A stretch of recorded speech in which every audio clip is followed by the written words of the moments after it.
What is going on, guys? Happy New Year and welcome to the Unhinged Show. We are so excited that you can be here. James, we've had a big year in movies so far. Massive year in 2025. Massive. It's kind of an understatement. We were looking forward to it. We knew it was going to be huge, but it was better than we thought. I mean, we had overwhelmingly positive movies, I would say. A lot of movies that we gave, I'd Pretty say at least high a scores, 7 up. Yeah. You know, how many movies did you give like a 7 up? Or most of them, for sure. Majority. I Yeah. was very surprised with how like positive I gave the movies this year, just because of all the shit that we had Yeah. before 2025, like coming out of COVID, like all the bad movies, nothing original, it was just all sequels. I think we're officially back. I think You we could say that. The theater's back. You Go to could the damn say- theater. You could say that we're back. You know, last episode was the Christmas special, and like the Halloween special, you know, I haven't really been in the Halloween spirit. We did our Halloween thing, watched the movies. I really felt it. I actually cared about Halloween. Yeah. Same thing with I've always cared about Christmas, you know, but I was really in the Christmas spirit this year, watching the Christmas movies, paying attention, you know. I really felt it. Yeah. More than like I have in a while. Yeah. Like obviously you're never gonna capture that magic that you had as a kid. It's just No. it's just a different feeling. Yeah, because when you grow up, Christmas is not directed towards you anymore. It's not, which is sucks. It sucks. Yeah. But you feel the actual Christmas spirit, and I think I've felt that this year more than I have in quite a few years. For sure. Honestly. And in that realm, James doesn't know I'm about to do this. I have a Christmas gift for you. What? I have a gift for you. Oh, okay, content. So, close your eyes. I'm gonna show the camera first before I show you. Okay. You know, No, I feel bad. I don't have a gift for you. that's the point. I don't Oh. want you to get me anything. Oh, okay. Don't look, James. This is I'm the not shirt looking. right here. You see that? This is James's lifestyle right here. All right. My lifestyle, okay. So, open your eyes. Edge me till I goon. Okay. I got that at Spencer's. It's that shirt I got. They had a Holden? section of bad shirts, and I gave Holden the lesbian That's one. hilarious. Edge me till I goon. I Dude, would you definitely. don't even have to wear that. Like you wear it on like the pod maybe or something. But I just thought that was so funny. I will definitely be wearing that. Yeah, it's a XL, so it'll shrink. You could crop it. I know you like cropping shirts Yeah. too. So yeah, Thanks, man. is that tough? Yeah. Thanks, man. Merry Christmas, dude. Okay, here That's we go. hilarious. So in that spirit, let's do our top 10 films of 2025. Hard list for me to make. Really.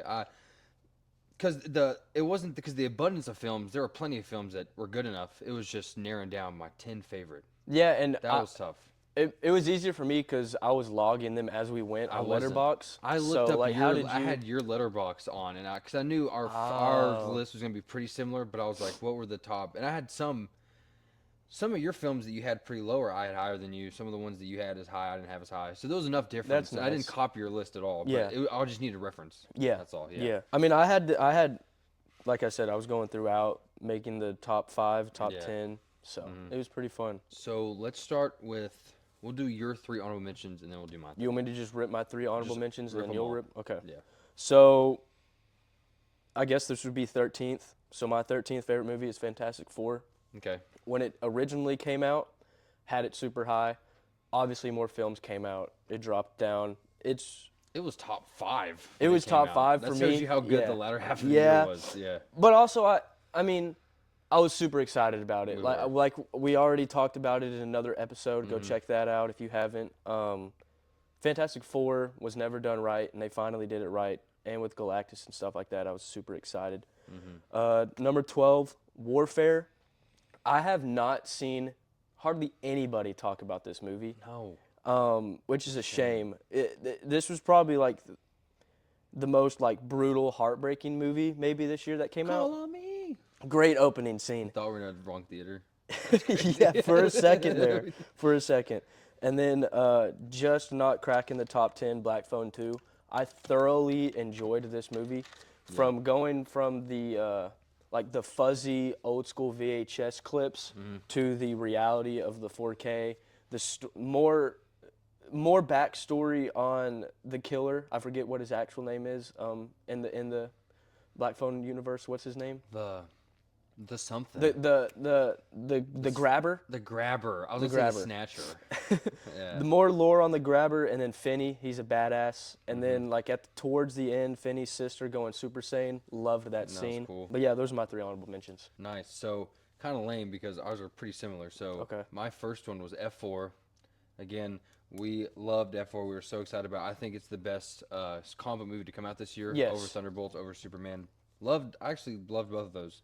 That shows you how kind of great this year was.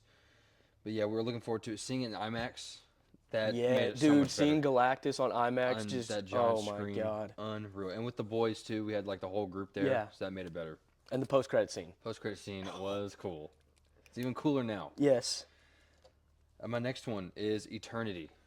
Mm. Loved Eternity. Is that in your top 10, by the way? No. It's not. Okay. I loved Eternity so much. I saw the trailer for it. Never heard about it. I saw it in the trailer in the theater, and I was like, oh my gosh, that looks really good. Elizabeth Olsen, Miles Teller, they're both amazing. A very sweet love story. A very complicating story. One that there's two different, I'm not going to spoil the movie, but there's two different sides, and both of them make very valid points, very valid arguments, and I don't think there's a wrong answer in this movie. Please go check it out. I don't think it really was that popular. So check it out. Shame. And then my next one's Warfare. When we saw Warfare, it was number 1 or number 2 for a long time. Yeah. We really were high on this. Very quick hour-and-a-half movie, but it's very contained. It takes place in pretty much one room the entire time. Yep. It's the mystery of like what's going on outside of that room that makes it scary. The fact that it's real life, based on true events. The writer of the movie if that's not correct, the guy that wrote the movie was one of the soldiers in the movie. Maybe I think so. Yeah, like because a it was friend of them. Yeah. It was like a gift to one of their buddies. The guys. Yeah. Yes. Amazing cast too. Underrated cast. It's a cast full of like young up and coming actors. Human Torch was in it. The dude from Maze Runner, also We're the Millers, he was like one of the main guys. And I know there's a few others that I can't remember. Think of them. Of course, the names draw a blank. Joseph Quinn, obviously. Yeah, Human Torch. Will Poulter, he's the other guy. Tony Soprano's son, I forgot his name, but he's in that. Yeah, great, amazing cast. So this All is right. our top 10 of 2025. Okay, my top 10. So this movie, when it came out, I had it at number 1. Maybe that could have been like super high glaze, but number 10 is Wicked for Good for me. After sitting on it for a little bit and letting other movies come out, I've realized that it was not as high as I had it. It's still a great movie that came out this year. The hate towards Ariana Grande and Cynthia Erivo. The hate towards them two, I guess I can understand, but also when you make peak back-to-back movies, I mean, let's get weird. I'm getting freaky if I made those movies with my co-star. And did you hear that they're in like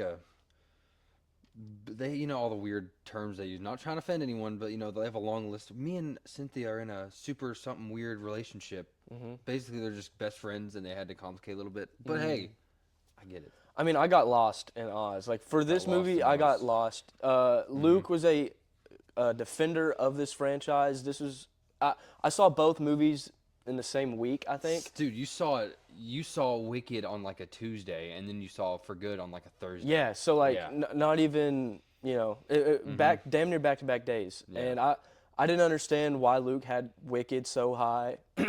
With the new one coming out, I was like, okay, we can go see it. We saw Wicked, the first one, they re-released it. Loved it. Unreal. Loved that movie. Unreal. And then I was super excited for Wicked for Good. And then Wicked for Good, I think, got to that level, maybe surpassed it a little bit.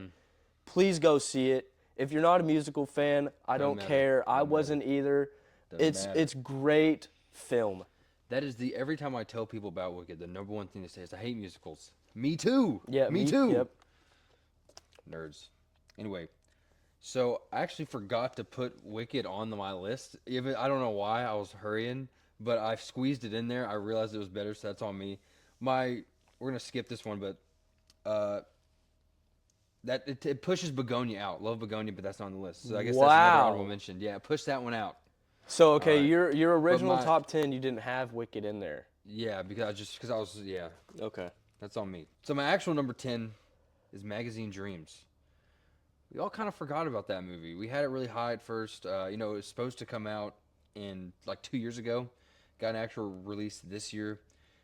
I mean, I loved it. We had a movie night. I didn't see it in the theater. We had a movie night at my buddy's house, and Jonathan Majors is such an amazing actor. I hope that he gets more work soon after all this stuff kind of fizzles out. Yep. He's already, he's paid the tolls. He's paid the price that he needs to for what he got convicted for. I think, in my view, once you have been guilty and you pay your price, I think we're good to go. Yeah. You've served your time. Let him. You've had the. He needs to come back. He's an exceptional actor, and this movie proves it. Absolutely loved it. Yep. I liked Magazine Dreams just as much as you. It just dropped down for me because everything else that came out. Number 9, Ari Aster's Eddington. Isn't that the director? Yes. Yep. Yeah. Okay. Let's go. Yep. Let's go. Yeah. You're getting good. Let's go. Ari Aster's Eddington. I forget what was. I think F4 was coming out a few days. That's correct. After, and me and you were like bored, and you were like, "Let's go see Eddington." I knew nothing about it. I just knew the cast was pretty stacked. Joaquin Phoenix. Pedro Pascal. There's no Pedro Emma Stone. fatigue. There's no Pedro fatigue. No. This movie was awesome. It's not as high as I initially had it, just because of it is a little slower. It doesn't get going for a little bit, but it's still a great movie. Yep, it absolutely is. So that was your 9. Yep. Okay. My number 9 may be low for you. My number 9 is Weapons. I know. But it's Weapons. We looked forward to. Zach Cregger, he made Barbarian. Everyone was looking forward to his next film. Weapons, even better. From the beginning scene, that eerie scene where they run out, and then you finally get the backstory. You learn about Aunt Gladys. You learn about, or you see, what's her name? Julia Garner. That's her name. Yep. No. Is it Julia Garner? I'm pretty sure. Silver Surfer, Yes. Julia Gardner. I think it is. I think we're missing that with someone. Is it Julia Garner? I think that's someone else. I think so. You have your phone. I do have my phone. No, I don't. It's right there. It's recording. Never mind. Shoot. Well, if Put we're that wrong, in. we're wrong. Just put that in, all right? Put it in the name. Yeah. But anyway, but we're doing her a disservice because she is amazing in the movie. Wong is in this. He's in it for, you think he's a good guy, but turns out he gets freaky. Not in that way, though. Thanos. Loved this movie. Thanos is in this. Oh, my gosh. Yeah. Great cast. Exciting film. Twists and turns. Did not expect this movie to go the way it did. It's actually really, a lot of people said it wasn't that scary. I thought it was pretty terrifying. I mean, especially that one scene in the car. Yeah, I wouldn't say it's like the scariest movie ever. No, but yeah, I think it was just more like intense is what made it scary, I guess. Which was poor for me. Yeah, and I think the theater was pretty packed when we went and saw it. It was packed. And we went with a few pretty guys. bigger group. Yeah. Yeah, I loved Weapons. Definitely higher for me. But now, this is probably the most unexpected movie for me this year of 2025. Roofman. Bang. Yes, oh my God. So good.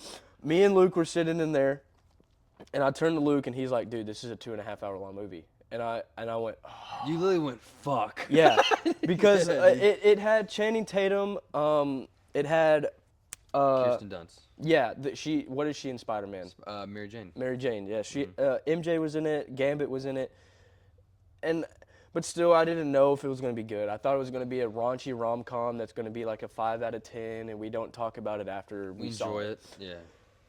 I had like the feels in this movie. This movie made you feel every emotion imaginable: happy, sad, laughing, scared, on the edge of your seat, on the back of your seat with your hands on your face, just and everything in between. The story of a guy just trying to provide for his daughter, and then he gets in trouble, and then falls in love with this girl, and just going through the twists and turns that he does. Channing Tatum killed it. Loved this movie. Best role. Yeah. For sure. Best acting performance from him. Yes. Without a shadow of a doubt. Okay. That was your 8. Yep. My number 8, James just talked about it, Eddington. Right, Eddington. So again, I heard this movie was long, but I heard it was good. I knew about the intrigue of going back to the COVID times is really interesting to me. Joaquin Phoenix, Pedro Pascal. And it was the way I talked about it right at the theater was it was genuinely like I was back in my bed in 2020 doom scrolling when they would be on their phone, all the stuff, all the Facebook posts of people rioting, all this political unrest, all this conspiracy theory talk. It was like I was back there again, which can be like pretty triggering for a lot of people. But it was like I was in a time machine. It was awesome. I liked the town of Eddington, a small, contained New Mexico town. Very similar. We live in a small town, so like that town of everyone knows everyone, everyone knows everything. Yeah. You cannot keep a secret. Nope. And it's like that in that town. It's like that in my town. So that was also close to home. It was a very relatable film. The ending of the film, you're like the last like 30 minutes of the movie, it just completely goes on its head in a good way. It gets really unhinged. Shout out. And amazing film. Walking Phoenix kills it. Yes. And Emma Stone. Emma Stone kills it for the short bit that she's in. And Austin Butler. Yeah. For the little dude, bit that he's in it. He's good. He's really good in it. should have gave him more screen time. Anyways, sure. number 7. I don't know if we could say this is the weirdest movie of the year, but Begonia. What the fuck? So that just missed mine. Yeah. Because you were putting. Because yeah. Okay, now I'm interested to see what else you have on there. Begonia, really, really good movie. The first half of it, I think we both could say. I know I was confused as shit. We didn't know what was. We were enjoying it. But I had no idea. This going? Yeah, where's this story going? And then you have a sit down like this with Jesse Plemons and Emma Stone again. Emma Stone and that sitting other guy. across, and the awesome Down syndrome autistic kid. Who he was good. Amazing. He was good in the movie. He actually has a disorder, right? He does. Yeah. Okay. Jesse Plemons and Emma Stone are having a sit down like this, and that is where you get the full story. And from that moment on, intense dialogue, dude, and it's great, just back and forth. Yeah. And it's a good story of like showing like both sides of like conspiracy theories, I guess. You have one guy that believes in aliens, and then you have the high up like corporate lady that is shitting on this guy for having his beliefs. And then comes out Turns out that it's different than you thought. Yeah. No spoilers. No spoilers. Go see it, because the ending, we thought it ended at one point, and then it like didn't. Three different endings. And then we thought it ended again, and it didn't. Oh, so please go watch Begonia. Yeah, Emma Stone is, and actually the best performance in that movie was Jesse Plemons to me, the main conspiracy guy. Yeah. Even though Emma was great, I think his performance, I don't know if that would be considered a supporting actor role, but I think he should be considered for that, in my opinion. Yeah, I think best supporting, is going to go to the dude in One Battle After Another.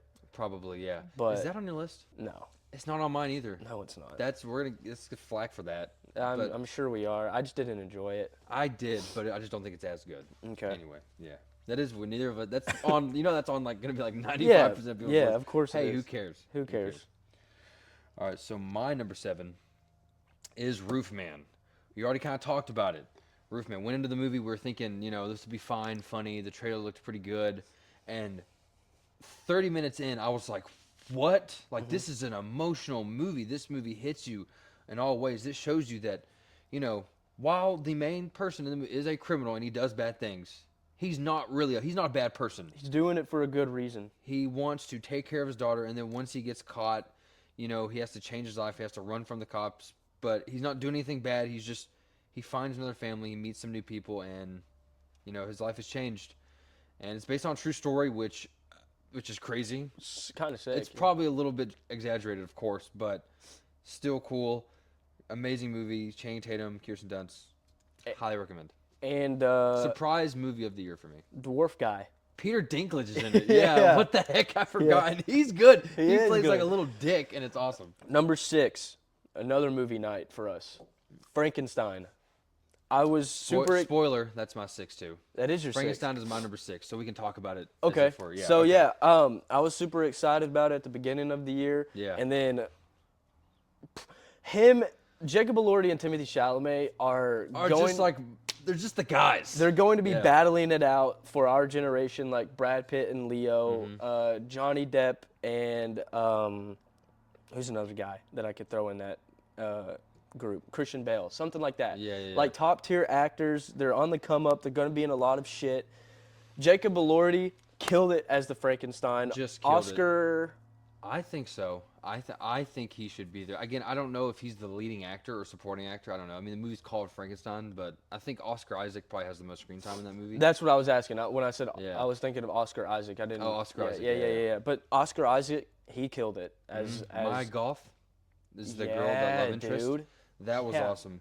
Uh, yeah, so, and it's cool. It's two different tales. The movie splits it. You learn a backstory of Dr. Frankenstein, and then it's kind of The creature, the and then it's monster. the creature after that.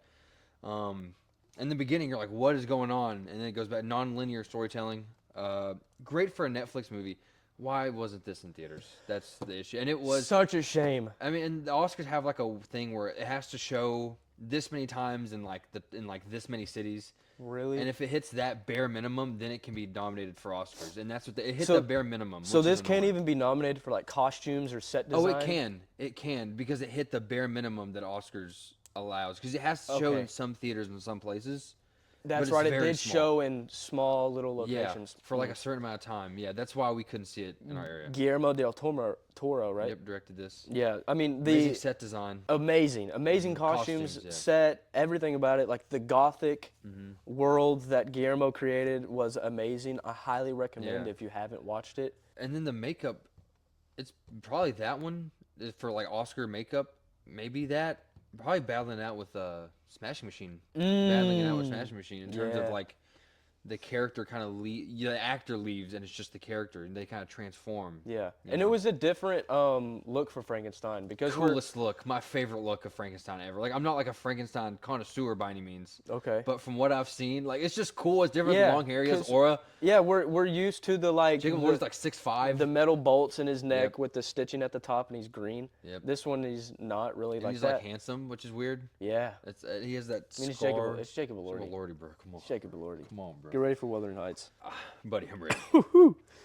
You are so we can So go on that to was 5. so yeah, that was my 6. So you can go to your 5. Number 5.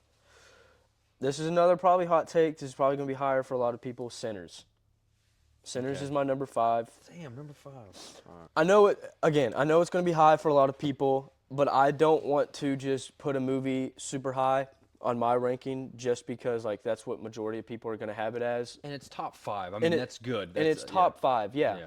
I thought it was a really good movie. I'm sure if I go watch it again, it probably would be higher. But out of all these, I tried to this top 10. And when I saw all these movies, just watch it once and go off of what I learned, and then I'll watch them again in the future. But yeah, Sinners was great. I forget the director's name.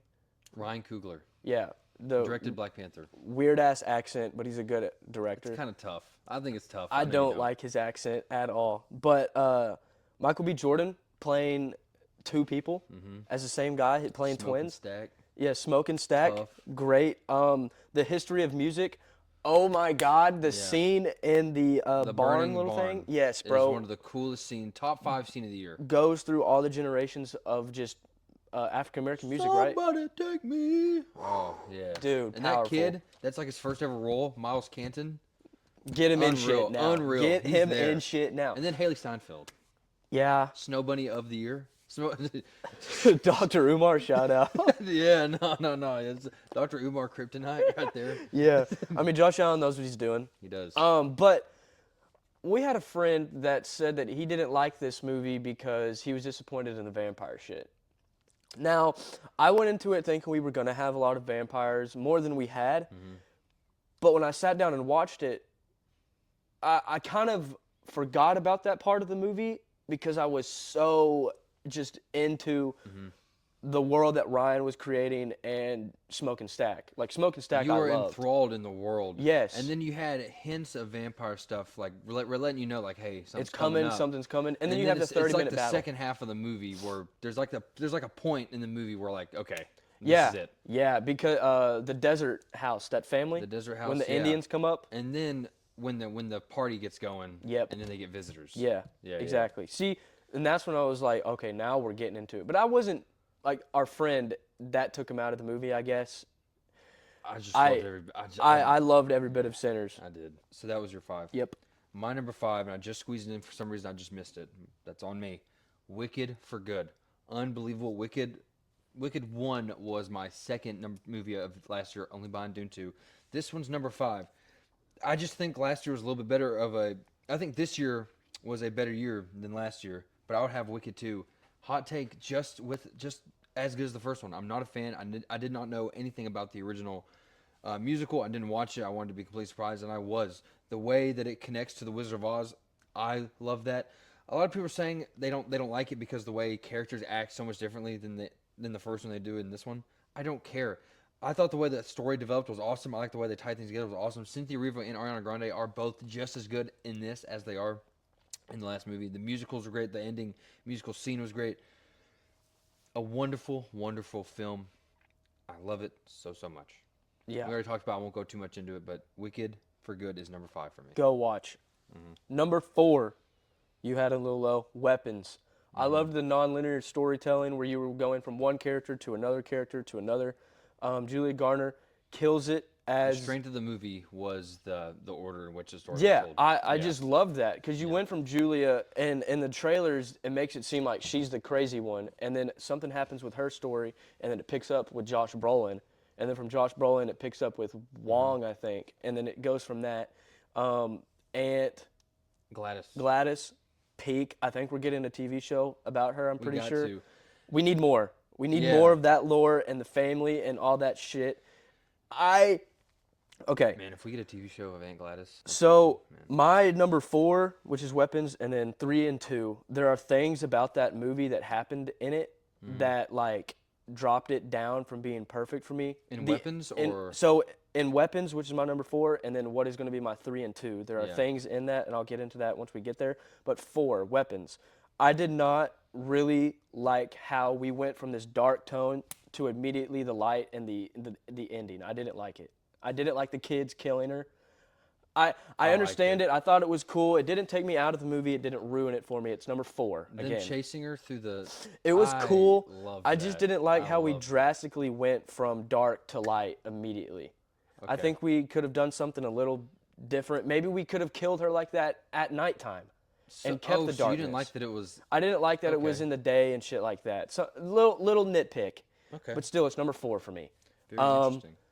I loved it. I loved Barbarian. I went after Saw Weapons. That was my first Zach movie.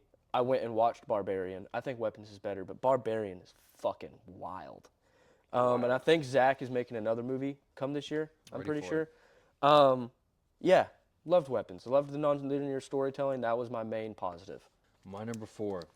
The more I think of this movie, the more I think about it, the more I would watch the movies, the better I realize this movie was. 28 years later. Loved the first one. Second one wasn't as good. We get into 28 years later. And this world of how, I don't know how people have managed to keep civilization afloat. And I mean, it's 28 years later and people are still going, I mean, they still have some people alive. That's crazy. Ray Fiennes as the Doctor. He was a standout in this movie, and the next Bone Temple is going to focus more on him. I'm so excited for that. Samson, his big penis was cool. Shit. I mean, I hate to say it, so call me sus. I don't care. When that dog, I mean, you couldn't take your eyes off running and it's just slinging right there. It's like you couldn't take your eyes off of it. You couldn't. Oh my gosh. Aaron Taylor Johnson, he plays like the protagonist at first, and then you realize he's like kind of a bad person, but he's doing it for the right reasons. The little kid, I forgot his name, but he is a stellar, especially for a kid actor. Yeah, he's good. He's a prick. Little prick. Not gonna spoil it. The end scene, very controversial end scene. I liked it a lot. A lot of it kind of does have to do with the actor that's in it, but I thought it was a cool, fun twist and a cool way to set up the next movie without ruining the ending of. Because the movie had ended, and then that scene happened, and it was like, okay, cool. Yeah. But yeah, 28 years later. It's a longer movie, but I like as a long kind of... There's a treacherous... like a... Not an adventure, but I guess kind of an adventure. The kid goes on 2 different... He leaves one time, comes back, and then leaves again on his own. Loved the movie. Can't wait for the next one. So that's my number 3. Cool. So like that ending, what you mentioned, and then how Weapons ended, like those 2 things are like... I would say the knocks of the movies. So you did not like that ending? So I liked it. It didn't bother me as much. Love it. But like the Weapons ending, I liked the 28 years later nitpick that I have compared to the Weapons. That's why I have 28 years later above Weapons, is because the movie and that nitpick, in my opinion, outweighs the Weapons movie and that nitpick that I have. If that makes sense? It does make sense. And so then come my number 2. Okay. So that was your 3. 28 years later, yeah. Everything Luke said about 28 years later, I stand firm on it. The poem, I want the poem in It's Bone not Temple, in the bro. trailer, and I hope it comes back. Oh my God, that they, was the main seller for me, dude. Was they just cooked with that trailer. like That first trailer cooked so how hard. uneasy that shit made me feel. And then we went with a And bigger the movie group kept to that this. tone. The movie Bro. kept that tone. So good. Bone Temple is gonna be peak. My number 3, The Long Walk. The trailer looked great. I knew it had great source material. I saw Mark Hamill, which he doesn't do that many movie roles anymore. So it was cool to see him, and he plays a jerk in this movie. The young actors in the film, I don't know the names of them. They're all relatively young. The little Asian kid, unreal. The main black kid, he was awesome. Probably the Yes, star of the dude, show. yes. I mean, the other main white kid, that taller black kid that's in it. I need to figure out Yeah. these names. Yeah. You care about every single character, and the characters that you're supposed to hate, you absolutely despise them, and a lot of them have great character arc. There are character arcs in this movie, and all they do in the movie is walk. All they do is walk. All they do is walk. And it's so the terrain, fucking good, the need to know more about this world that they're in. Yeah. Yeah. You just want to know more. What's going on? What's going on? Why are they doing this? 2.5 hour film. I was locked in the entire time. I never got the chance to see it again. I wish I would have. I'm gonna revisit it very soon. Amazing film. Top 3 of the year. The Long Walk. So Long Walk is my number 2. Cool. What I was saying, I got it fucked up. So 28 Years Later, 3, Weapons 4, Sinners 5. There are things about those 3 movies that I have nitpicks on, and that's how I rank them. So like Vampires and Sinners is below the ending of Weapons and 28 Years Later, and so on and so forth. Long Walk, number 2, nothing's wrong with that. That and my number 1 are perfect movies this year. Again, like Luke said, all they do is walk. That's it. And you are enthralled in this world. You are bought in. Mark Hamill, he's not on the screen a lot, but when he is on it, he takes command. He is that villain that, like how the main white actor was acting, just like that. Fuck you, like you're a piece of shit, but I'm gonna continue to do this to rub it in your face. Yep, and that's kind of how that's what I would do. Yeah, I mean that's what you have to do, just to prove him wrong. Yeah, and then the brutal deaths of characters that you love. The Asian kid, that death was hard because he was hilarious. He was funny. And it sucks because in the movie it'll be like something will happen, there'll be dialogue, and that character, you'll notice that they hadn't talked in a while. They hadn't been on screen in a while, and you're like, oh. Dude, it's like they reel you in and like, yeah, love that character. He's pretty funny, and then they fucking bait you. They put that hook in your mouth, and then they kill him. There's some gruesome deaths by some like no-name characters, like the guy.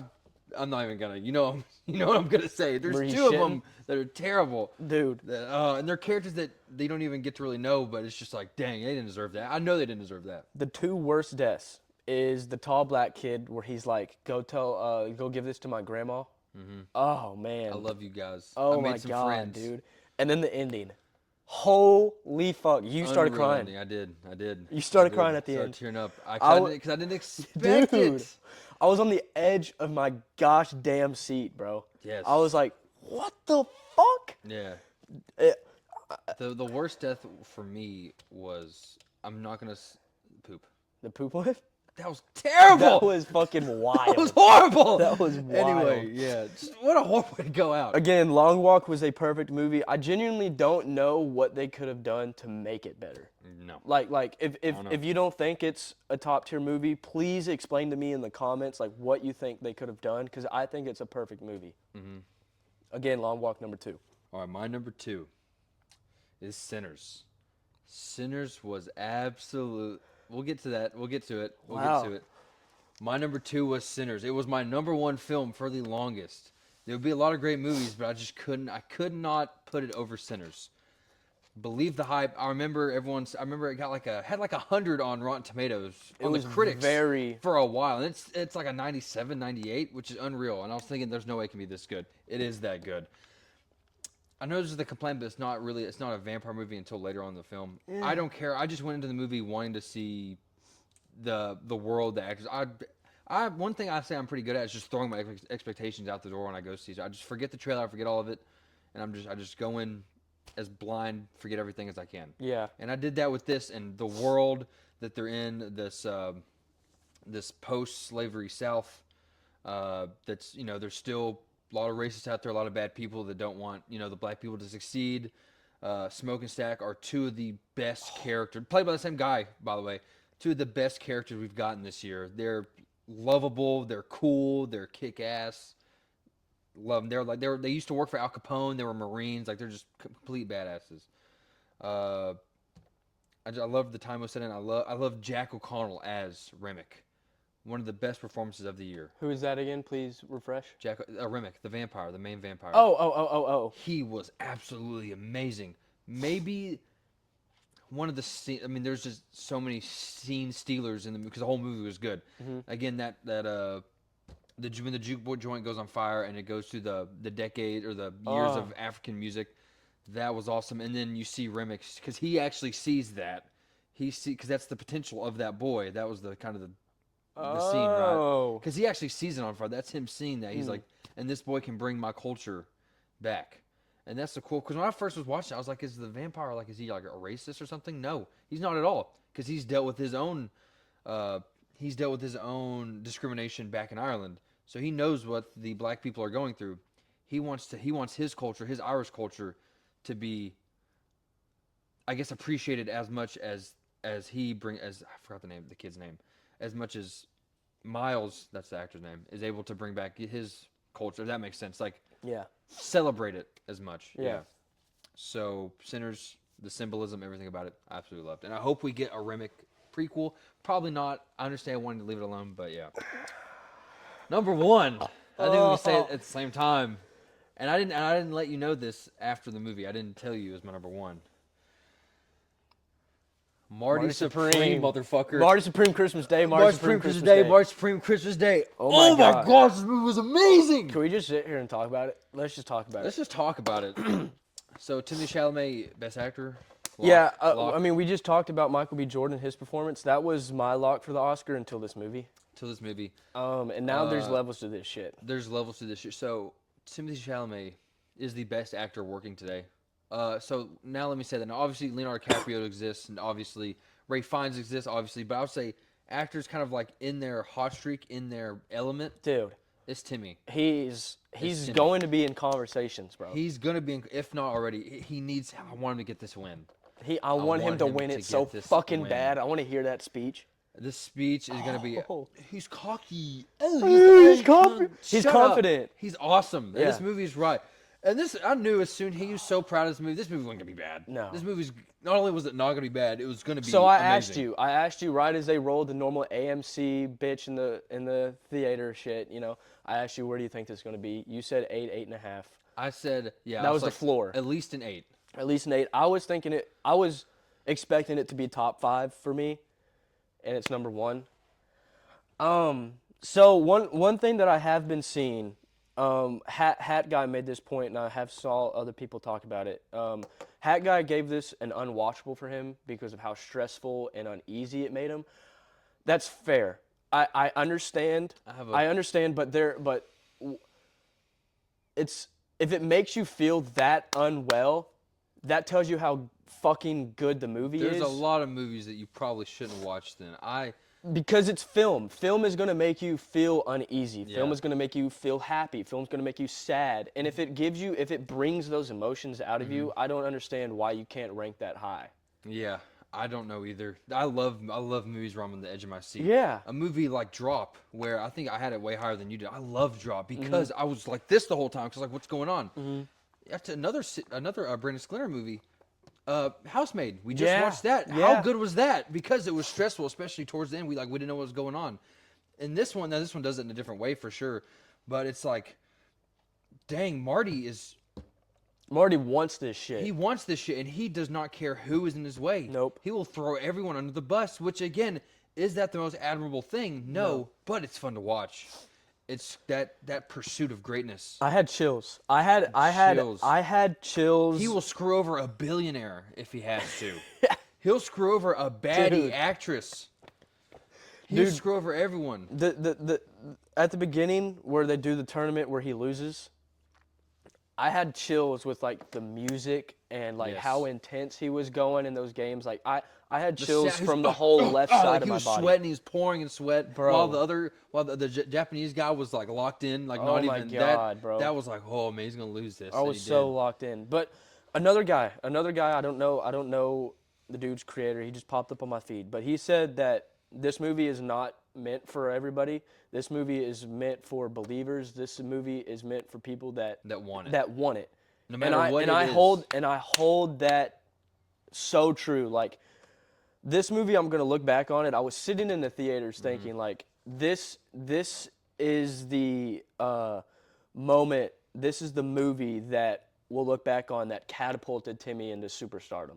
Yes. Like this is his moment, and this is a movie that I'm gonna look back on as probably one of my all-time favorites. This movie's gonna mean a lot to me. Yes. This movie means a lot to me. This movie means a lot to me, and I know Yes. it's going to mean a lot more once I see it more and to just like dive into it and just analyze it more. Like as somebody that has just unwavering confidence, like unrealistic confidence in himself, throughout the whole year, just like questioning like what I'm doing, asking advice from different people, and then seeing this movie and seeing what like is in my mind, what I've told people, what I've watched, what I've taken notes, and just like learned from, and then seeing Marty actually do it, like it is a movie that I'm gonna hold so close to myself because it's literally me. This movie, it gives me confidence that I can achieve my goals in whatever means necessary. Right? It gives me confidence that I can do it because this guy had everything against him.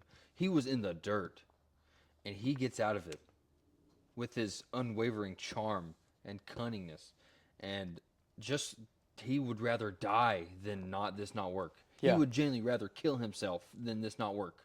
I've said And those that- exact things. And that ending scene, Oh my God. where it's like you saw like a different guy. I'm not gonna say what happened Exactly. in the end, but you saw like almost like it was all worth it in that ending scene. And then that song starts playing. I'm not gonna say what song, but Dude, that the was cool. music is was so good. good. Both the original music and the music that they used so good. was so good.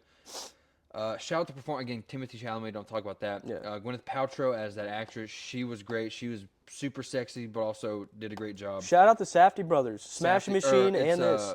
Josh Safdie that Josh. directed this one. Yeah, and then the other brother directed Smash yeah. Machine. They cooked. Yeah. They cooked. Let's talk. Kevin O'Leary as first acting role plays the jerk. Plays himself. Does a great job. Plays himself. He Yeah. plays himself. And do I see him in that role? Like, Oh yeah. it's him. I see Mr. Wonderful. But that's the point. Yeah. That's the point. Odessa. She's popping off. She's popping off. Oh, what a wonderful side. What a just wonderful woman. But she's great.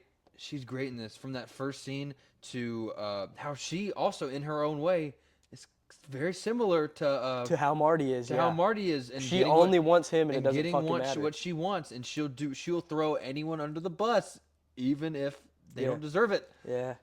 Tyler, the Creator, is Wally. He's awesome too. Dude. And one of his best friends, Marty's gonna screw him off too. Doesn't matter who it is. Yeah. And that's what's so cool about it. Just the idea of a guy doing whatever he can to get this off the ground. Well, not a soul believes in him. No. There are people that believe in him at first, and then he F's up. They don't believe in him. He's having to unreal. Relate to it so much. Amazing film. Yeah. 5 out of 5. 5 out of 5, 10 out of 10. Yep. I don't know what they could have done to make it better. I love this movie, and it's gonna go on like that pantheon of like movies that like I hold to a different regard. Yes. You know. So after talking about those amazing films, that peak of the peak, now going to the trenches. We're in the trenches. These are our bottom 5 films of the year. Now I want to say these aren't the worst movies ever. One of them is, to me. One of them is okay. It's about 2 of them are for me. But these movies aren't very good. Simple as that. And I think one of my films is you're gonna be like, what? It wasn't that bad. I think it was. Anyway, you go first. Okay, 5, Tron Ares. So I'm a big Tron fan. Love Tron Legacy. That's in my Letterboxd top 4. Means a lot to you. Means a lot. Tron Legacy means a lot to me. I was excited when we heard about Tron Ares coming out, and then me just seeing other things and like dwindling my expectations because why do I have them up this high? Yeah. After seeing it, Jared Leto is the only thing that's positive about this movie. Everything else sucks. It's a Tron movie that doesn't have Tron. I know the trailer showed it was going to be in real life. Cool. We can have 30 minutes of it. We don't need majority of the movie in IRL. I want to be in the grid. That's why we go see Tron movies, for the grid. And so, yeah, Tron Ares is 5. Dang. My number 5 is going to be a lot higher for you in terms of better movie in the list. Him. I just didn't like him. Yeah, him's not even near that. Yeah, so you liked it way more than I did. I just, the acting was good. All right, it's not a horrible film. The acting was good. Tyreek Withers, he's in that movie coming out. We like him. I'm a fan of him. I think he's good. He has a lot of potential. I like Marlon Wayans. He's the standout in the film, is him. Other than that, it was a different movie than I thought it was going to be. The ending, I did not like the ending. I understand the symbolism of the film. I understand what it was kind of going for. I just did not like it. I didn't see the vision. It was a little too much going on for me, and there was too much of the film where I'm just like, what the hell? And a lot of times I can be good. I thought it was fun. It was like that in Begonia. There was a lot of times I was like, what the hell? But it was in a good way. This one was in a bad way. Just didn't enjoy it. It's fair. I thought it was fun, but yeah. A movie that kind of disappointed me. Number 4, Shelby Oaks. I expected it to be way better than what it was. Yeah. That was the one with like the house in the woods, right? At one point, yeah. What the another what the fuck? Like me and you came out of that, we were like, what the fuck did we just watch? Because that was directed by Chris Tuckman, YouTuber, one of my big inspirations for starting a YouTube channel. Yeah, see, Shelby Oaks number 4. I really don't have anything to say except what the fuck did I just watch? Yeah, the ending, the twist. We'll talk about it. We'll talk about it again in a sec. Oh, okay. Yeah. We'll talk about it again. That was your number 4. Yeah. Okay, my number 4. You did not see this. Materialists. I did not see that. So this movie starred Pedro Pascal, Chris Evans, Dakota Johnson. A movie about this girl who she runs a dating website, and she's having her own dating problems. She doesn't know. Should she get back with her really broke ex, or should she get back with, or should she get with super rich, handsome guy that's like 6'5", Pedro Pascal? And very predictable film, very boring film. There's a entire subplot dedicated to this girl who gets essayed, and it's just so unnecessary. But she gets essayed by a guy that Dakota matched her up with, so the girl blames her for it, which makes no sense. Interesting. And the acting is good. Chris Evans is good. Pedro Pascal. They're all good in the movie. It's just a very boring. You think it's a rom-com, which is why I went to go see it. I took my mom to see this movie. Yeah, and that was worse because it was just a boring. It tried to be funny. I maybe laughed once. Did she? And there were a lot of times where no, I think she liked it less than I did. Okay. Very boring, very uninteresting film. Did not like that. Number 3. Number 3, Captain America. So I just bumped that. That would be 6 for me. Okay. That would be 6 for me. So yeah, Captain America number 3. Disappointing. Oh yeah. Coming out of Captain America, I honestly think I think there was a point where we were like, if Thunderbolts isn't good, Marvel might be cooked. Thank God it was great. Because we had Deadpool, Wolverine, and I don't know if we had anything after that going into Captain America. No. So Deadpool, Wolverine, I know that's a hot topic. A lot of people like it. A lot of people hate it. I don't know if there's a lot of in between. I think we're on the plus side. We're on the positive of Deadpool, Wolverine. But yeah, Captain America was shit. It just, and that's the more I think about it, the more I dislike it. I honestly don't remember anything good about it, except the fight scene. But that wasn't even great. I thought I liked the underground kind of government conspiracy stuff. I liked that aspect of the MCU. One thing I will say, I guess now that I'm thinking about it, Incredible Hulk sequel. It was. That sucks. You didn't need to learn anything about Marvel. Just go see. You watch 2008's Incredible Hulk and you'll be caught up. Yeah, exactly. I think one positive I will say about Captain America is that it started to bring that like old agent Marvel MCU feel. Would you agree on that? They tried. Like the opening scene with Falcon fighting, like that was cool. That triggered my mind. Like, oh shit, that's like a Captain America fight scene. I liked when he went on missions. I thought that was cool. Yeah. It felt old MCU, but the movie was still shit.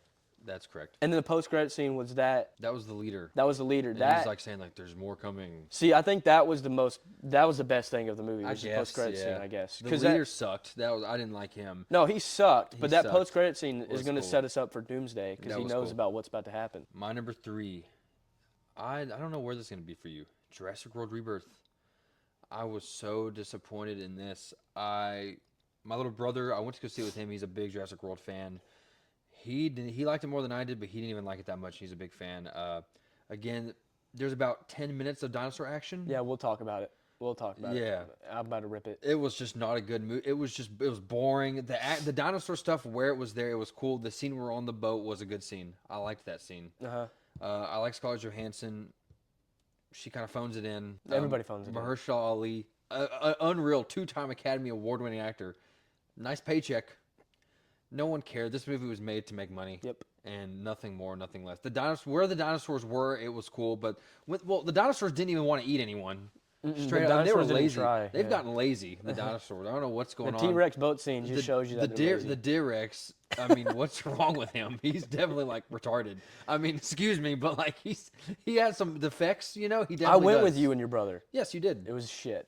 That was probably the worst review we've made in terms of like our energy for a movie. Yeah. Because we were just so like, Oh, I'm about it. I'm. Yeah. Mm-hmm. So that was my number 3. Number 2, arguably horniest movie of the year. So, where's this? Yeah, where's this for you? So, I kept it out mainly because I want to talk about other things, but okay, those scenes were too good. Yeah. Honey Don't, number 2. Honey Don't was a bad movie. Honey Don't was horrible. It's a bad movie. Horrible. It's a bad movie. The only should have thing been on the list. It should have been. Yeah. I mean, like, the only thing good about it was the horniness and Luke's commentary through the horniness. I was sitting next to Luke, and he was super excited when certain scenes Every popped time up. because I mean, you could, if you went to check your phone at the time, you'd look up, and there'd be 2 girls Massive going dildo. at each other. Yeah, and I went like this. I only did this throughout the whole movie. And then Logan and his girlfriend were with us. Yep. And I think I heard her one time go, "Oh my god." Yeah. I would be like, ah. It was fire. Margaret Qualley's awesome. She's very attractive. She's a good actress too. She's good in this. But Chris Evans just is give funny. me just take out everything and just give me Chris Evans' character. He was awesome. I liked the subplot with him. He was funny. But other than that, the story was lame. The movie was lame. It went nowhere. horrible. I did not care. It was horrible. It was horrible. It was so bad. Okay, Your my number number 2. And I actually have this written down as my number 1, but I'm going to switch it. I think I disliked the movie ahead of it worse. So was number 1, now it's number 2. Shelby Oaks. It just... I gave it like a 5 out of 10. I think we gave it a 5 when we left, maybe a 6. Maybe. It's gotten worse. It's gotten way worse. The more I think about it, the way they went with I'm going to spoil it, that like demon entity was like what are we doing? Yeah. And it looked awful. It looked awful. It looked horrible. And then the demon dogs, it looked horrible. Yeah. I actually preferred that beginning scene. If they'd have made the whole movie found footage, I liked that part. That was my favorite part. Wasn't of it the movie, like was interviewing the too? Yes, interviewing. They had like an old YouTube channel. That was cool. I liked that. Didn't like the sister. Didn't like anything else about it. I was really disappointed. Shout out Chris Duggan. I do love him. It's his first ever movie. I'm sure he'll get better. Hopefully. I didn't like Shelby Oaks. Not good. Worst movie or second worst movie of the year for me. Okay, well, my number 1, I'll rip it to shreds. Jurassic World Rebirth, probably one of the worst movies I've ever laid my eyes on. So you didn't even watch it. A lot of it, right? Yeah, no. So, well, I saw a majority of the movie. So, Yeah. I fell asleep when they were in the museum where Scarlett Johansson was talking to them, and then I woke back up when they were getting attacked. The family initially was getting attacked on the boat by the swarming dinosaur things, and unfortunately, I stayed awake for the rest of the movie. You did. I like the amount of. I understand. Sure, maybe we could classify it as a kids movie. Maybe, maybe not, but. The amount of luck. Unreal. The amount of fucking luck in this movie. It gets to a point to where gets to a point to where, like, why are we watching this? Just give them everything and let them beat the dinosaur and have this be a 20-minute movie. And the dinosaurs just, we talked about this, not even trying. No, they weren't even trying. The family was on a raft. They're getting chased by a T-Rex, and then there's a wall of rocks, and it blocks the T-Rex, and they're safe. The T-Rex can knock that wall down. And by the way, before they even got to the wall, they weren't moving that fast. The T-Rex was just walking. No. Like, he didn't want, bro wasn't that hungry. Like, Dude, he did not want it, bro. He did not want it bad enough. So fucking lame. And then you think that Mahershala dies. We're like, Horrible. okay, Horrible. cool. Something would've good made it happens. better. That was a good death. Nope. Nope. Flare goes up in the air, and We don't know how he Mahershala. got. Okay, by the way, the ending scene, he's like backed up into a corner. It's the T-Rex. And then the T-Rex is like, how dumb And is then he? it cuts, and it's like, oh shit, Mahershala died. No. 5 minutes later, they come down the river. They're crying. They're upset because Mahershala's dead. Flare goes up in the air. Oh, there's Mahershala. Yeah. And the T-Rex is. So nobody dies. That's worth a fuck. The T-Rexes don't. The dinosaurs don't care. Yeah. All the actors phone it in. Straight up. So They try to like, and the characters themselves are just terrible. Like the dialogue was terrible. They try to give them stupid fake backstories. oh, dude, It just the sucked. Like, dialogue. Do you expect me to care? Do you Oh expect my- me to care about these Scarlett stupid Johansson characters? tried to do this scene where it was like this heartfelt, like go and get it. I think I turned to Luke or something. And I was like, Scarlett, I love you, girl. I cornball. love you, but nah. one positive I will say is when they were in that field with the long neck dinosaurs and they were like looking around. That was That was visually cool. stunning. And I liked the boat Mosasaurus scene. I liked that scene. Yeah, That was there were a few really lucky, scenes. but stressful. Yeah, there were a few scenes that looked visually amazing. Anything else about it sucked. Another bad thing, and it was the same plot of big bad CEO billionaire guy. Mm. Watch that. It's just the same old stuff, and I'm bored of it. Same old big bad billionaire. I take everything. Yeah, you yeah, ruin yeah. your life. Yep. I'm about to tear into this one. Okay. Number one, Tron Ares was just terrible. No, don't do it. It was awful, No, dude, Like don't do I it. couldn't.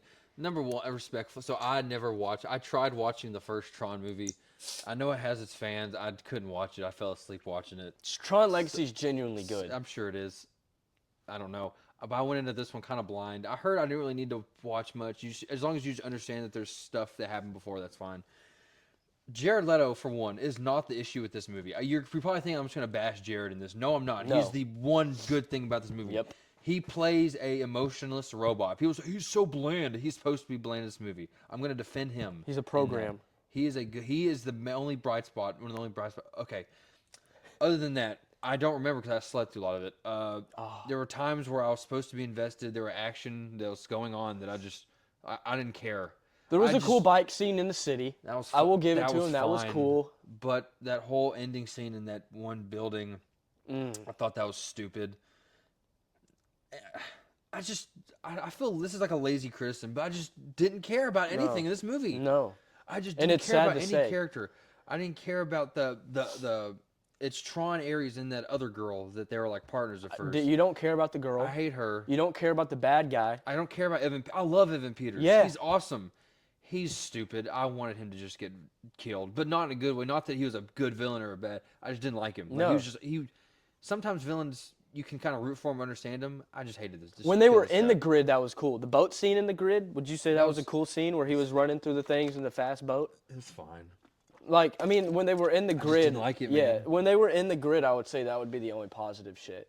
It was. And then when they went to the like the old Tron, where Yeah. where you saw like the creator of it, which is the dude from Legacy. Cool visuals when Jeff Bridges was there. Yeah, I liked it. I didn't love it. Like it was Fair, okay. yeah, I it didn't wasn't either. enough to save the movie for me. I'm higher on it just because I'm a fan of Tron than Yeah. you. Yeah. But it is dog shit, and it's sad to say because I think they already came out and said like Disney's done creating Tron, Good. which like at the Thankfully. end of this they set up another one, And it made no yeah. money. It's not. They're not making it. and it just sucks because Tron Legacy was amazing.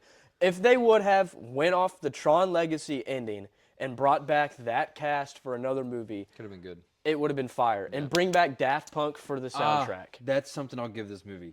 I know Daft Punk is like the GOAT. The Nine Inch Nails, they did a great job. They did a good Genuinely, job. the music is what kept me awake. I'm not You gonna did lie. say that, yeah. The music, they did an amazing job, and Jared Leto played the part he was supposed to. Those are my pluses. I didn't care about any of the action. I just was so bored. Fair. Okay, little pivot. We're going to talk about our top 5 sports moments of the year. So what's kind of cool about this is that me and James like really different things when it comes to sports. So our movie taste is pretty similar, and the things we don't like, things we like are pretty similar. But the cool thing about this is we'll probably have I'll be surprised if there's any crossover here. There definitely isn't going to be. So that's the cool part. So I think we can just both run 5-1. Okay, so so I separated it kind of. Yeah. So I made one. mine. I made one like very personal to me, and then I made one that like I genuinely think like everybody should have these as their top 5 as like an actual. Just say both.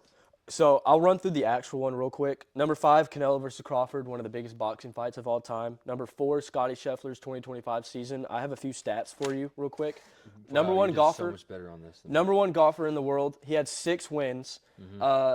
Second place had 3, so dominated the field. He had 2 major wins, and there's only 4 majors in golf. So 2 of the 4 he won. Top 10 finishes, had 17. Second place had 12. Total winnings, he won almost $28 million. Second place had $18 million. And just dominated the field. I went and watched his round Sunday for the Byron Nelson. He shot a minus 31. Second place had minus 23. Dang. So he beat their ass. And the round that I watched, he shot a 63, which anything below a 65 is unreal in pro golf. And then number 3 is the Luka trade. That's crazy. Yeah. Watch this live, on TV. Number 2, World Series Game 7, Jays versus Dodgers. And then the number 1 that I genuinely think that everybody should have as their top 5 sports moments, John Cena turning heel. That was awesome. That's going to be on my personal as well. Yeah. I'll dive into this a little bit more. Phone died. Fuck me. Top 5 sports moments personal for me. I just did my actual ones. Yeah. Number 5, Miko Rantanen getting traded to the Dallas Stars. You don't know much about hockey, so I'll give you a little backstory why that means a lot. Miko, he won a Stanley Cup with the Colorado Avalanche. Some turmoil gets brought up, and Colorado thinks that they can win without him. Again, he's one of the best players in hockey. They trade him to the Carolina Hurricanes. Miko didn't enjoy it over at Carolina. They're a solid team, just not going to win a cup. Dallas trades for him. When we get Miko, he did all right in the regular season, but we're one of the best teams in hockey, so we were going to get in the playoffs with him or without him. But this just gives us another star player to our already just deep roster. In the playoffs, in the playoffs in hockey, you may have guys that are like 20, 30, 35 point goal scorers in the regular season, and they might get cold in the playoffs. Yeah. That's what happened with us. Miko was the only reason why we made it to the conference championship round. He fucking had a hat trick to beat his old team in the first round, Colorado, at home for us. We were down, I think, 3-0, and he came back and scored 3 goals, and someone else put in the 4th. Yeah.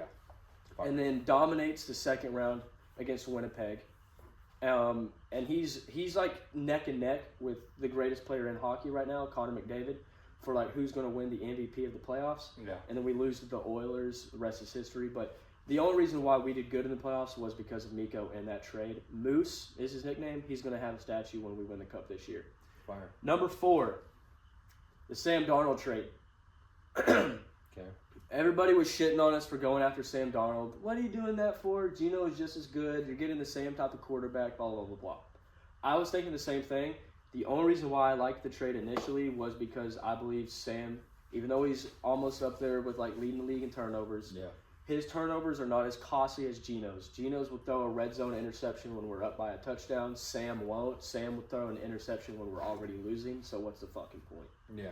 Sam has led us to 13 wins this year. We're probably going to win the NFC West and win the Super Bowl because of Sam and other players. That trade was amazing. I love Sam Darnold forever. Number 3. This is probably tied with number 2. John Cena winning number 17. That was a record in wrestling that, quite frankly, I didn't think was ever going to get broken.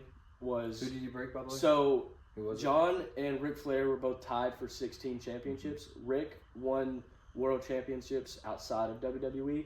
John won them only in WWE. So that's cool. Other companies, Rick won it with like WCW and stuff like that. John only won WWE. That's cool. So they were tied 16-16.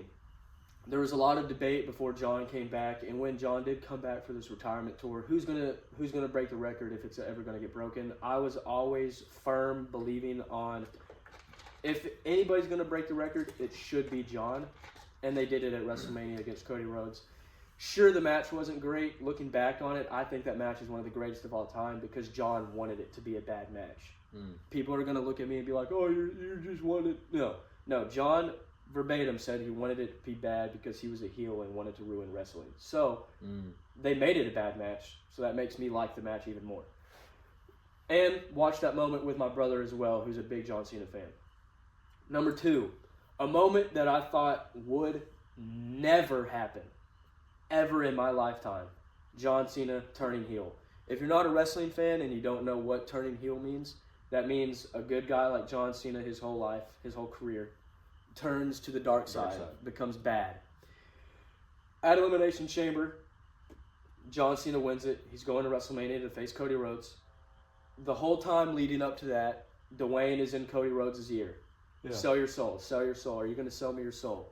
So they build up that Dwayne The Rock Johnson is going to be in Toronto for Elimination Chamber. And is Cody going to sell his soul to The Rock? At the end of the Elimination Chamber, that now solidifies John and Cody at Mania for the title because Jey Uso's already facing Gunther. So the other world champion is Cody at the time. Cody comes out. They're hyping up their Mania match. They stand in the middle of the ring facing off with the WrestleMania sign in the background. Rock's music hits. Oh, fuck. Now this is the moment we've all been waiting for. Cody tells The Rock to go fuck himself, which, one, that's a massive moment because in WWE, you never say the F word. Or in wrestling... He says go F yourself. He says go fuck yourself. Dang. No bleep either. Yeah. That's crazy. And so the crowd goes crazy. John Cena goes to dap up Cody Rhodes. They dap up like bros. And then you pan the camera to John Cena. He's smiling. Face. Yeah. He has a blank stare. Pans the camera to The Rock. He does a throat slash. Yeah. John Cena pushes him back, kicks him right in the dick. The fucking crowd goes crazy. I rip my shirt off. I'm shaking my brother like, holy fuck, they did it.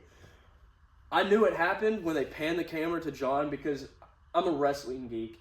I know about the dirt sheets. I'm looking at shit on Twitter. Like, people have already talked about this. People are speculating like they might turn John heel. And I'm thinking, like, no fucking way. There's no way. Because they've talked about it before. And John said, if I'm ever going to do it, it needs to be done right.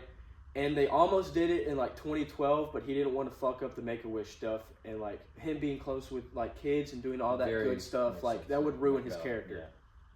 Yeah. Now he's not the top guy, so they can take a risk with John. Oh, shoot. And what? I'm just looking at make sure. Oh, okay. So I'm like, oh, fuck, there's no way. When they pan that camera to John, and John has a blank stare, I'm like, holy fuck, they did it. Yeah. Sure, the run, you could say, wasn't great. I don't give a fuck. My number one top 5 sports moment, hands down this year, was, I think, last week. The Seahawks-Rams Thursday night football game. Comeback. Holy fuck, what a game. If you're not even, like, take aside the fandom of Seahawks-Rams, that was a great game. You have no skin in the game. Where would you put that game up for this year? Easily top 3. Top 3? Maybe 1. Yeah, like... I'd have to think about it, definitely top 3. Seattle was down 31-14 with like 8 minutes left in the third. Yeah. I muted the game and was doom scrolling on my phone. I was saying to myself, we lost. Fuck. Yeah. There goes our season. Yeah. Nope. Rashid Shaheed takes the punt back. We're back in it. We get a 2-point conversion to Cooper Kupp. Okay. We're down by 2. We're down by a touchdown. Yeah, you're down by 16 with like 6 minutes left? Something like that. Yeah. We get a stop. Defense was fucking dominant come this stretch. We got a stop. Sam Darnold throws it to the corner to A.J. Barner. And then the craziest 2-point conversion of all time. Sam Darnold throws it backwards, or you don't realize it at first, but he throws it backwards off the helmet. We pick it up in the end zone. It's tied 31-31, or 30-30. Yeah. Goes into overtime. Rams score, Puka Nacua. I was like, fuck, we lost. But then I'm thinking, like, okay, we go down and score. We didn't lose because we still have a 2-point conversion. Like, there'd be no point in us tying. So we're going to go down and score, get the 2-point. We drive all the way down the field. JSN scores, 2-point conversion. We win the game. We're the top of the NFC West, top of the NFC. And now it's all up to us. We beat San Fran come Sunday, come next week, or whenever this gets posted. They think the game will already be done. Probably. We're the number 1 seed in the NFC. We'll win the Super Bowl. There you go. Pretty crazy. I'm not going to talk that's for sure. But That was awesome. My top 5 sports moments. This is just personal to me. Number 5, Thanksgiving Day, Cowboys beating the Chiefs. Now, the game doesn't really mean much now because we're not going to the playoffs, but at that time, we never beat the Chiefs ever. Yeah. And the Chiefs have already been going kind of down. Everyone's talking about the Cowboys have been kind of going up. And we play a great game. Mahomes has a great game. Dak has a great game. We beat the Chiefs in primetime. It is the most watched regular season game of all time. Over the Super Bowl. Regular season game. Or just regular season? Maybe over some, but it broke by a lot. It broke the record for highest regular season game ever. Yeah. The record was already held by Dallas, but that's neither here nor there. Amazing game. Dak shots all over the place. Love that game. Meant a lot to me, especially on Thanksgiving. Yeah. Number 4. This game also means nothing, but at the time it meant so much to me. TCU beating North Carolina week 1. Oh my gosh. I mean, you'd have thought that Jesus Christ was playing on that field the way they talked about Bill Belichick the whole week. North Carolina. They had its own. That game was on a Monday night. Mm-hmm. They had another college game day just for that game. Mm-hmm. All they talked about was Bill Belichick. No one cared about TCU. No one gave a fuck. No one cared. Josh Hoover goes in there, belts them. We beat the crap 48-14. That was the most satisfying game. One of the most satisfying games of my life. It meant nothing. TCU was okay. They were a decent team. North Carolina ended up being trash. Yeah. It didn't matter to me though. The way that we were able on prime time, probably one of the most watched games of the season. Everyone's talking about Bill Belichick. Kirk was so bored he had his dog Peter on the call. It was that bad. Yeah. That was so wonderful. It was wonderful. It was awesome. Number 3, Aaron Judge winning AL MVP. Mm. Now everyone's talking about is it Cal Raleigh? Cal Raleigh. He had the most home runs. Big dumper. But I mean, Aaron Judge led in literally every single other. More RBIs, by the way. Mm-hmm. Had less home runs. Better average. Actually, it was Aaron Judge's best, aside from home runs, his best hitting season. His best average by a mile. Yeah. He played so well. In terms of most valuable player, now, was Cal amazing? I mean, obviously amazing season. Yeah. He had 60 home runs. But it's not all about home runs. It's not all about home runs. And this season, and a lot of people seem to think that. You know, I don't know baseball that much, but I know this more than just home runs. Yeah. He had a 270 batting average. Judge had a 350. That's better. Not 330. I mean, he had a 330. 330 is insane. That's insane. Best average by a mile in the league. Yeah. Aaron Judge is amazing. He is one of my favorite athletes right now. I love the Yankees. Shout out Aaron Judge. Hopefully we can win. Yeah. Go past the ALCS. Whatever. The Dodgers are probably going to win for the next 17,000 years. Uh-huh. That's all right. Number 2. This is like a twofold because one thing led to another. Diego Pavia and Vanderbilt going into Tennessee and beating the crap out of the Tennessee Volunteers and then him becoming a Heisman finalist. I predicted him to be a Heisman finalist at the beginning of the year. No one believed me. No one thought it. I think you kind of were on the hype a little bit. I knew and if he would have won the Heisman, that'd be number 1. Not even close. Diego Pavia is one of my favorite college football players, especially of all time. I love him. I love his drive. He gets a lot of hate. I understand, and if you didn't know who he was and you heard some of the stuff, saw the stuff, especially those posts after the Heisman ceremony, I understand if you don't like him. It's like Timothy Chalamet. I love that drive. I love people saying things and then backing it up, which he did, especially at a school at Vanderbilt. He's amazing. He's electrifying. I love him to death. I hope he probably decides he's gotten better as a quarterback. I don't know if he'll do much in the NFL. I hope he does. I'm rooting for him so hard. Love that. Shout out Diego. Number 1, my favorite game of this season, NFL game. The Cowboys being down by 21, coming back and beating the Eagles. Oh, that was amazing. That was the best. In front of our home crowd. We had been down. We had been playing like trash the whole season. We show up and we beat the Eagles. Down 21 in the first half. We come back, beat them. 24-21. Unbelievable game. Dak shots all over the place. He played incredible. Jalen Hurts played like trash, and that's what you get from Jalen. We held Saquon to 23 yards rushing. Unbelievable. One of my favorite games I've seen ever, honestly. Like, that game was just awesome. Beating the Eagles. I mean, being down 21 to your rival team, the Eagles, beating them in your home crowd. And at that point, we have a chance at making the playoffs. It meant a lot. Love that game. That's my favorite sports moment of the year. Nice. I mean, too bad. I mean, 2 of those games, What? Didn't mean anything. Yeah. None of the games meant anything on here, really. But it's nice to have. Nice to have, yeah. So now personal top 5 moments. Okay. Not sports. Not sports. It's just sports. Sports is intermingled with mine a little bit, but not in like terms of watching or anything. But yeah. Okay. Well, you can just do your 5 to 1 now. Okay. Number 5, starting the pod. Okay. Starting the pod. Me and Luke talked about it beforehand, and like, nothing was really going. And I just sent in a text, and I was like, "So when are we fucking starting this?" Mm-hmm. And then we started texting about different ideas, and then we just started doing it. We went from a futon and a chair to just a table setup, moving things around. Changed a lot up. Things changed a lot up in 2025, but it's so much fun. Like it's given me a love for movies that I had, but now it's just grown. Like diving into more letterbox stuff, being more comfortable making videos on TikTok. I wasn't comfortable doing that. Yeah. And then doing things like sitting down, having podcasts, talking about movies, talking about sports and stuff like that. Yeah. The 3 categories that we've talked about before off camera: sports, comics, movies. Now we do it on camera for you guys.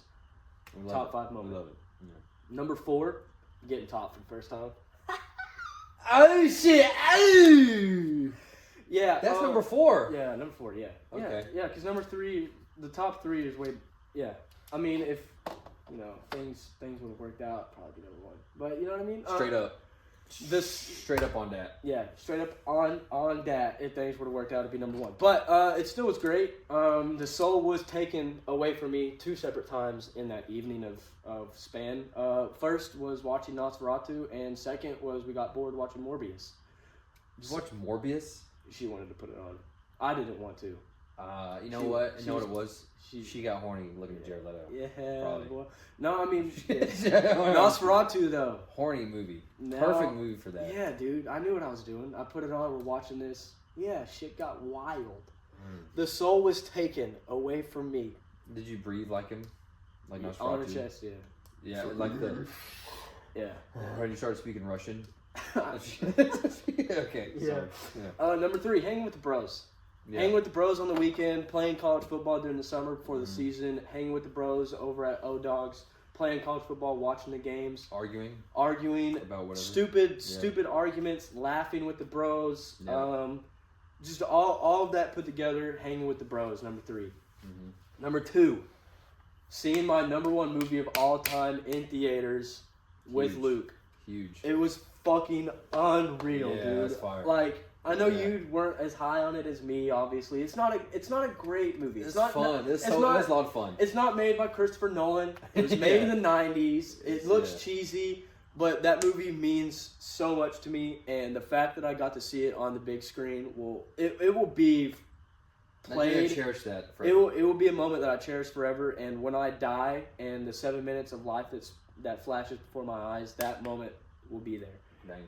And number 1, seeing Playboy Cardi live. See ya. Oh my god. Yeah. Seeing Playboy Cardi live. Oh my fuck. I saw it with Dalen, I saw it with Owen, and I saw it with Marcos. We all 4 went together. It was so awesome. Homicide Gang was one of the main opening acts, and then it was Destroy Lonely, Ken Carson, and then Cardi finished off. Those are some of my favorite artists. I listen to them on a daily, and being able to see Cardi and Ken and Lone perform songs that I listen to all the time live, and just seeing them be the rock stars, meant a lot. The entertainers that they are, was awesome. And then we were in the seats. We didn't get to be in the pit. We made our own pit in the stands. Me and Owen ripped our shirts off. We were going fucking crazy. Yeah. And then just that whole weekend trip with the boys was so much fun. So that was my number 1 moment of 2025. W, man. That was number 1? I thought that was number 2.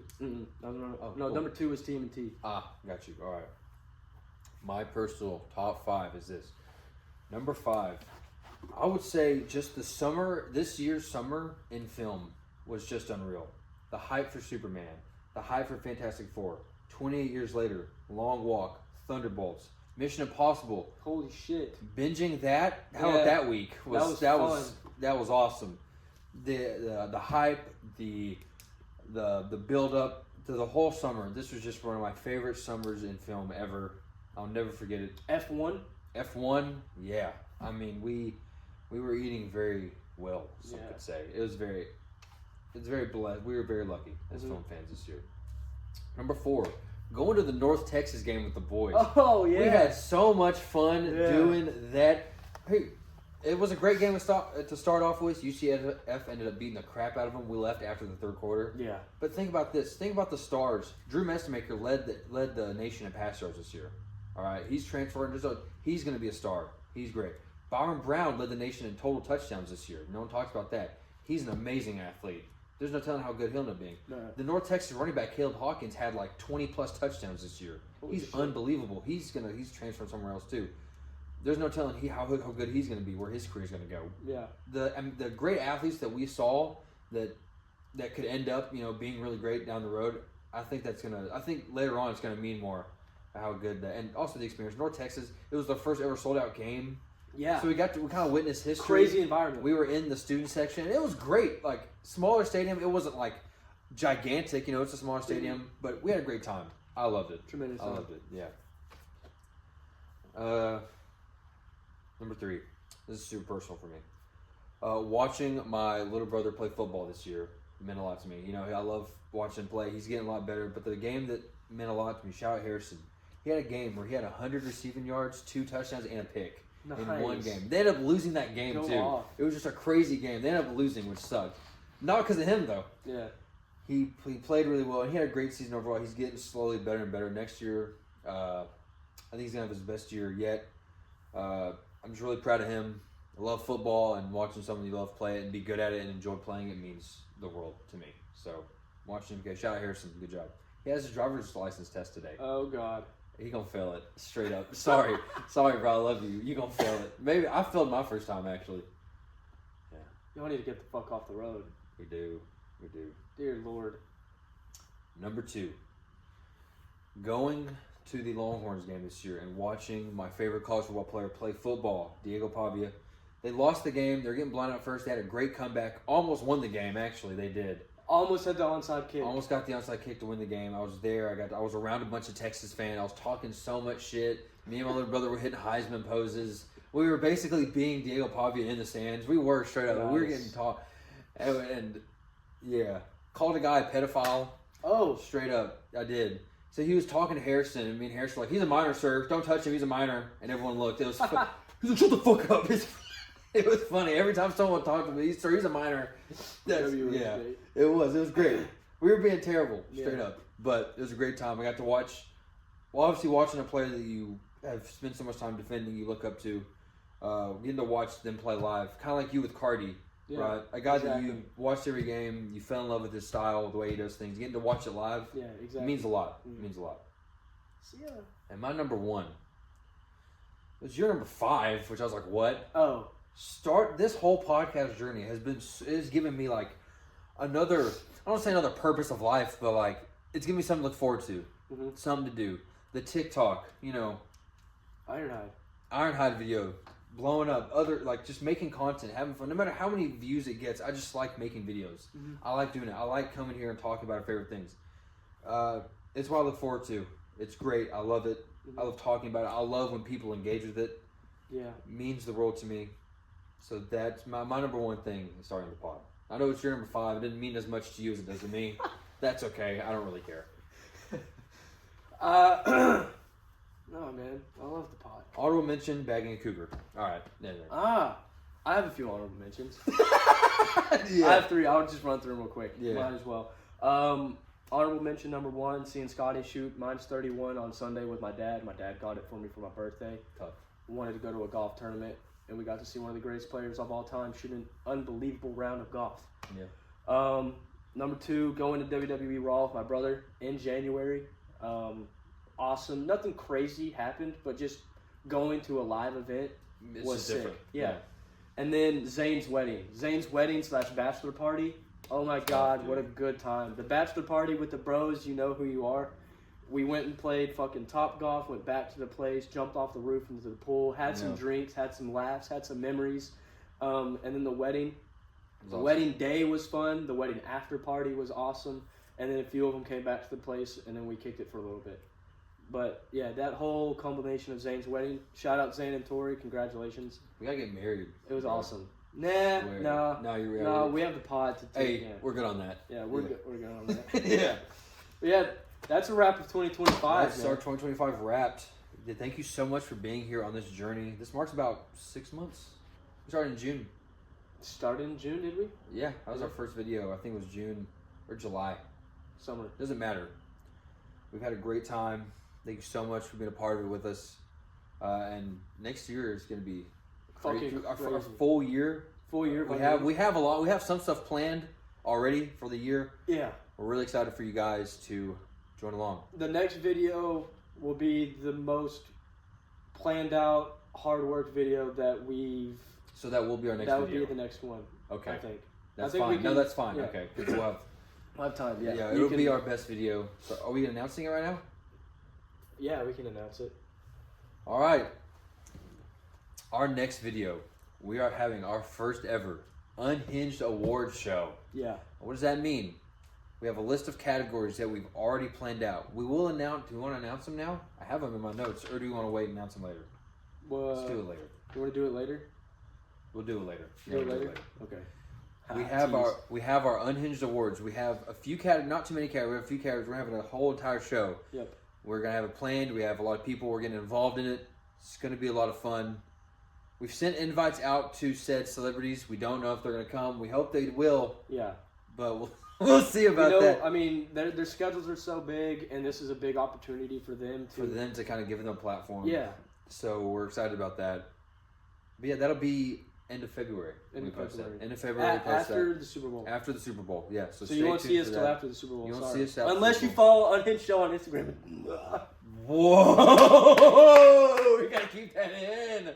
Yo! He got excited. That was crazy. Unless you follow us on the Unhinged Show on Instagram and TikTok. Follow us there. We post there every day. We've gotten good about that. Yeah. We post there every day. That was crazy what just happened. That was awesome. I can't. I think we should end it there. All right, guys. Stay tuned for the Unhinged Awards. Stay tuned. Follow us on the TikTok, Instagram. Keep following us on YouTube. As always, guys, thank you so much for watching.